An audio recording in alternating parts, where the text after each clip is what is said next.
Hi everyone and welcome back to AMZ Affiliate Bootcamp. This is Grant Worley and this lesson is an intro to Module 2 and it's called Niche and Keyword Research. This module is extremely important as it'll guide you through choosing your niche and your keywords. By the end of this module, you'll have picked a great niche that has short-term gains with long-term potential. That means your website can make good money within 6 to 8 months, but it still has the potential to become a 6-figure business 3 to 5 years down the road. So here's an overview of what you'll learn in this module. First, we'll be going into brainstorming niche ideas, and then keyword research basics. Next up, we'll have researching products on Amazon. The lesson after that is finding commercial keywords.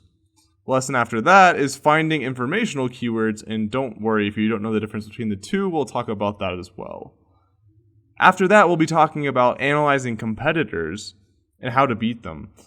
The lesson after that is how to pick your niche. After that, we'll be teaching you how to identify low competition keywords, and we'll be closing out with building your actual keyword list.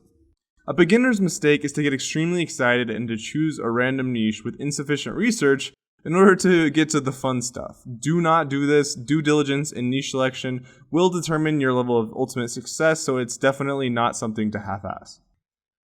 Here are some questions to keep in mind as you go through this module. Please think them through, record your answers, and use them to guide you as you actually complete the exercises we go through in each lesson. First off, what are your short-term and long-term goals? Secondly, what are your hobbies and your interests? Can you make money from any of them? The third question is, what personal strengths, resources, and assets do you have to leverage? And finally, how much are you realistically prepared to invest in your business? These are all important questions to ask yourself as you continue forward. And it's also important to align the niche you choose with your own interests and your own work style. This is the planning and setup phase, and the idea is to set you up for success with the least amount of resistance possible.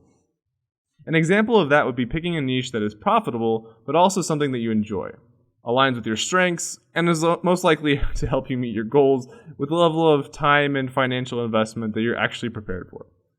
It doesn't have to meet all of these criteria, but for example, you might run into trouble if you pick an extremely competitive niche that you also don't care about, and also with the goal of fast income, but without sufficient resources to invest in the actual project. And again, that's in terms of time and money in order to succeed in such a competitive niche. That's a formula for not succeeding at all. Okay, so let's dive into setting you up with a niche that you love, that you're excited about, and sets you up for success in lesson 2.